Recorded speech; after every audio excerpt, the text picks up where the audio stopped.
three friends decided to commit themselves to the service of God, but in different ways. The first thought that he would get involved in the healthcare profession and find a way to serve as a nurse in a clinic in a rural part of the country. The second decided that he wanted to try to help reconcile differences between and among people.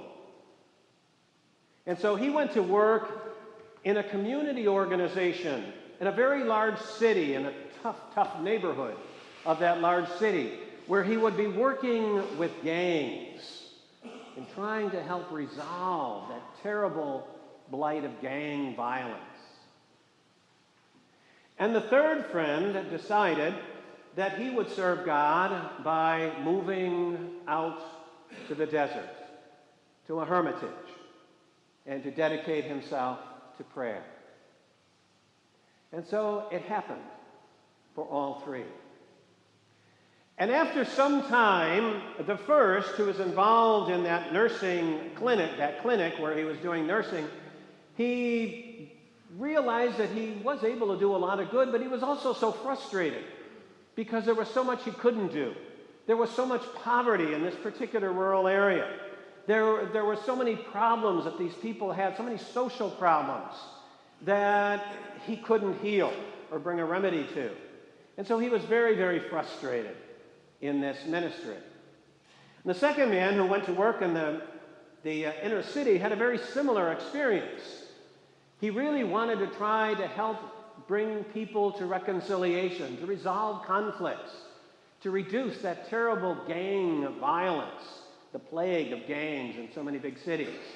He made some headway, but generally he was overwhelmed, again, by the poverty that was there, by all the different social problems that kind of fed this gang violence. And he too got to a point where he was just so frustrated and disappointed in what he was doing.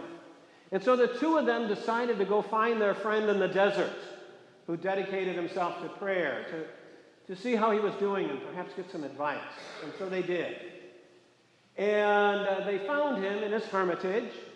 He welcomed them, and they started to talk about the problems and the frustrations that they were having in their works. And as they were talking, he simply said, "Wait just a moment." And they paused. And then this third friend, the monk, he took a very large pitcher of water and very dramatically poured it from kind of on high into a bowl that was there on the table. And as he poured that water, of course, the water splashed all over and it was very turbulent. Then he set the pitcher down and he told his friends to look at the water. And they did. They saw kind of these waves in the bowl and turbulence and all that. Well, then they went on talking about their problems.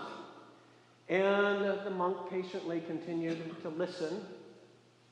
And then after several minutes, they stopped talking, and the monk just said again, "Now look at the water."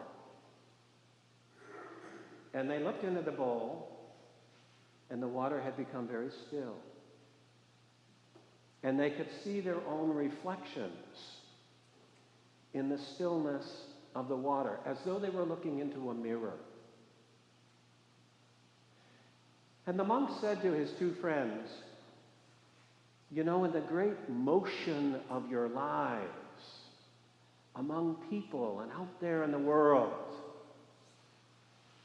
you can't see your own limitations. But in the tranquility that flows in the stillness of personal prayer, you can see yourself and your shortcomings that you bring to every situation."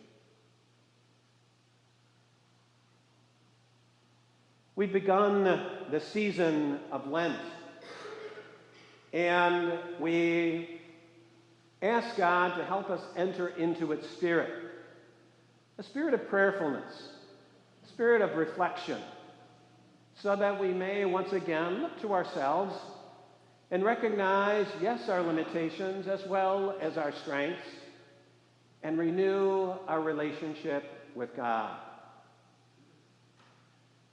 The first reading on this first Sunday of Lent is the story of Adam and Eve and their sin, eating the forbidden fruit.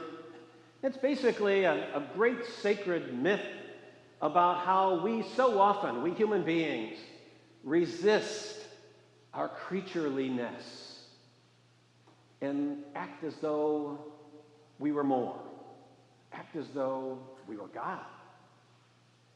And in fact, during this time of Lent, we're called to recognize our own limitations that are there and recognize that we don't have all the answers, that we aren't perhaps the great heroes that we sometimes like to think ourselves to be, that in fact we do need God. We need to express our reliance upon God and recognize that He's God and we're humans. Humility is perhaps the virtue of Lent. And that word humility comes from the same root of a few other of our English words. Humus, which means dirt, earth. Human, as in human being, which means we're earth creatures. And also humor. Humor. That light-hearted sense of the ambiguity and sometimes the messiness of life. Our life and life around us.